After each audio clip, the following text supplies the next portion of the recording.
What's up everybody, it's Joe here with Joseph Blake Photography, and in today's video we're going to be talking about the Canon R5 Mark II. The reviews are in, we've got some interesting information to talk about, but not before we talk about the fact that Canon has hit it with the cripple hammer, if you can even get one.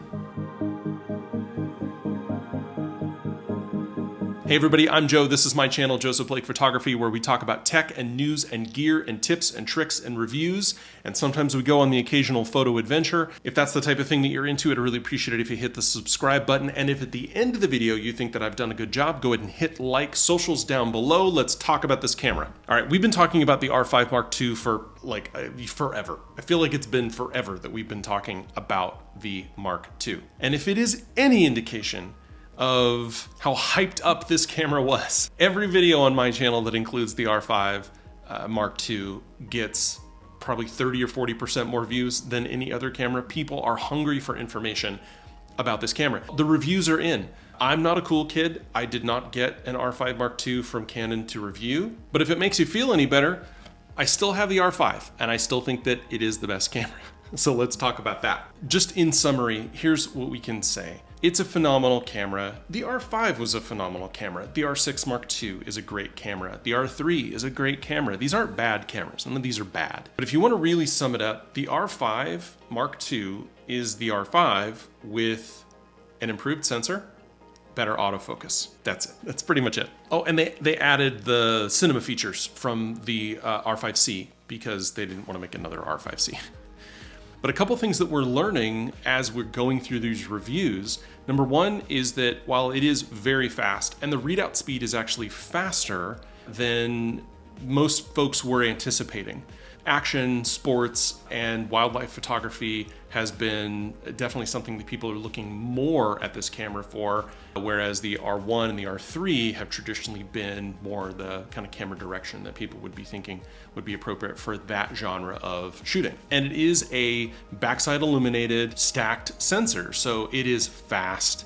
But as a result of that change, we have seen just a little bit of a dip in dynamic range. I did a video about that. It shouldn't really matter. Don't even worry about it.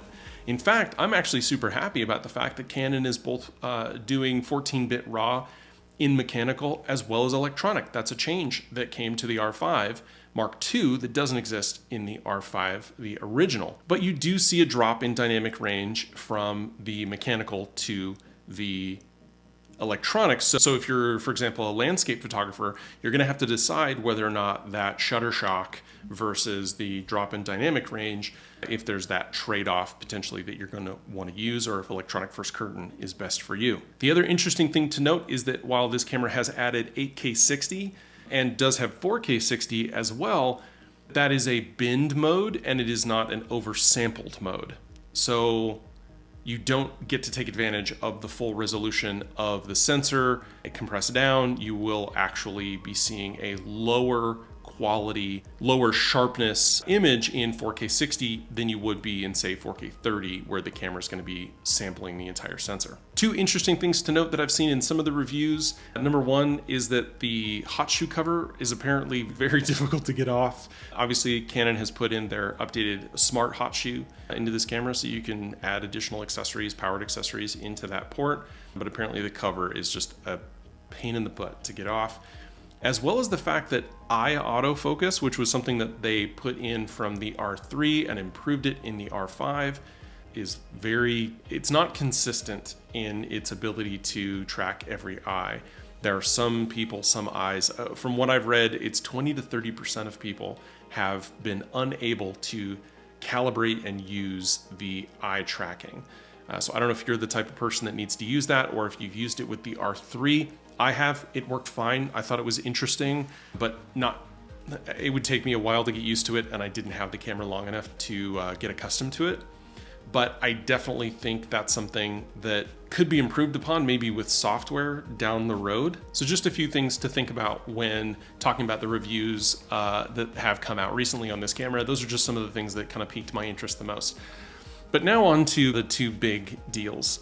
Number one is the fact that Canon did release a new battery with this camera. And one big advantage if you're a Canon shooter, really if you're a shooter of any camera system, is that you want batteries that you can trust. These batteries don't last forever, so you do replace them over time, but you do keep these batteries for quite some time, especially if you use them properly. You don't just keep them on the charger forever. You allow them to decharge like any, there's battery etiquette that you should be using. So you can make these batteries last for quite some time. They came out with the newer batteries with the most recent generation of cameras, and then another version with this most recent version, the R1 and the R5. And the idea is it delivers more voltage, which makes sense. They've added a new chip. This new chip probably takes quite a bit of power. And what we've been told is that this chip, the Digic Accelerator, is what's doing all of that AI function processing on the camera for autofocus specifically. And that makes sense, honestly. And you had a similar thing with the R5 and the R6 and the R6 Mark II, where you couldn't get access to some of, I think, the wireless features and the fastest shooting modes unless you had not only the new battery, but that it was relatively well charged. And it would blink at you and tell you that wasn't possible. So that kind of makes sense, right? But now what we're hearing, and it's been confirmed by multiple sites and other photographers that have had this camera in hand, is that if you do not have this battery in, and it's not that if you don't have a Canon battery, this is specifically if you don't have this battery, the new battery in, some features disappear on the camera. And I want to read really quick from Petapixel, where they note that and this is a Canon statement, for optimal performance, use battery pack LP E6P, and adds that backward compatibility with older battery models is available with some limitations. Okay, what are those limitations? 8K does not work at all, number one. Oversampled 4K in fine mode, meaning you're using the full oversampled sensor. That's the fine mode for 4K in the R5. Or the 240p, 120p, and 60p for NTSC, as well as 100p and 50p for PAL shooters. So basically anything over 30p in 4K, non-fine, so it's a 4K image that is binned in 30p. That is available to you. And that's it in your video mode. And also, you don't get all eye and you don't get 24p. So you're limited to nothing but 30p in 4K, and it's only the non-fine, the non-subsampled version of the image. That is wild.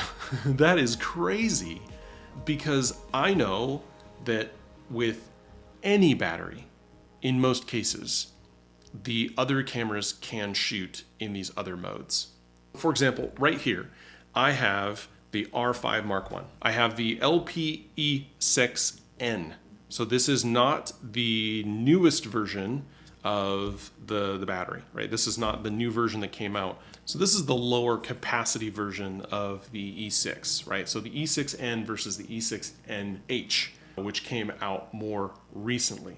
So I'm gonna go ahead and pop this battery, I think it's about half charged, into the R5 Mark I. I'm gonna go ahead and turn that on, and let's see what versions of video modes I have. Oh look, I can shoot in 8K, 30, 24, RAW, all eye, IPB. I can shoot in 4KD up to 60, as well as 4KU. See if I can do my HQ mode. Hey look, 4K D and U in fine at 23, 24, and 30, no problem. And this camera has the Digic X, so I know it's possible with the Digic X. We know it's possible with the R6 to be able to get access to almost every feature. Again, the only thing that I've not been able to see work with the N versus the NH in some cases is the ability for it to be powered externally. And we'll talk about that in a second. And the NH and N variants have the additional voltage, whereas the previous version, you won't be able to shoot. So if you have like older third-party batteries, I've got a ton of those laying around from back in the day, they'll work just fine. They just don't last very long, and they won't give you access to high-speed shooting modes. But we're not even talking about these batteries. We're talking about not the battery that it came with, not this specific new battery. And this battery is $80. Right? These batteries aren't cheap. The crazy thing is that this camera won't do these things even if you've powered it externally. You're not even using the battery. If you're using an external power pack with the USB-C with PD charging, it'll charge it, but it won't give you access to these features. Somebody needs to explain that to me. Canon needs to explain that, because that doesn't make any sense. Right now, I'm not even using external charging. I'm using a dummy battery on my camera that I use when I'm filming these videos with the R6 Mark II. And I've used it with the R5 and everything works. Everything works fine. So you're telling me that if I was using a dummy battery or external charging, I wouldn't have access to 8K, I don't have access to 4K fine, I don't have access to anything other than 30p? What? How does that work? Explain that to me, Canon. Explain it to me, other than it just being a cash grab for us to have to, in the beginning, right? Because I'm sure they'll update this with a firmware update. We'll get version 1.4 in April of next year that will remove this as a requirement. But in the meantime, every professional out there is going to be buying up a dozen of these batteries to have them available. And that kind of sucks. Like, I feel like this is a huge deal. So that's the first major issue that we've really come into with this camera. The second, honestly, is you can't buy it. Pre-orders went out. I know a lot of people did buy them. I've seen people with them in their hands, not just reviewers, not just YouTube types and online folks, but actual photographers that have purchased this, that have upgraded, that either went to their camera store and bought it. But right now, if you go to Canon and try to buy it, what they're telling people is that not only is it out of stock, but that they don't anticipate it being available in mass for another 6 months. That means that we won't see this camera as just something that you can go buy until the beginning of 2025. And that makes a big deal, honestly, because if you're comparing this to like the Nikon Z8, then how do you compare these cameras? Or the A9? How do you compare these cameras if those cameras I can walk into a shop and buy? If those cameras I can buy online and have shipped to me in a couple of days? You tell me. But it sounds like if they can only make a few of these and they weren't really prepared for the hype when this thing has been rumored for a year and people have been anticipating this, honestly, since the R5 first came out and had the overheating issues, they were like, yeah, they'll fix this in a rev update, right? We'll get a new version of this in a couple of years and it'll be all better.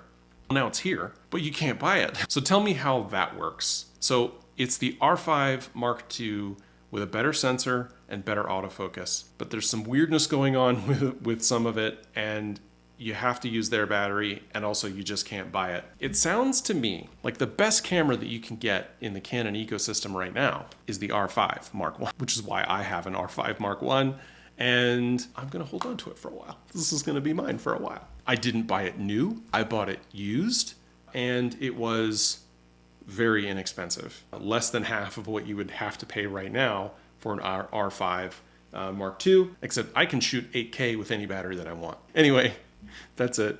Let me know what you think down in the comments. Yeah, crazy.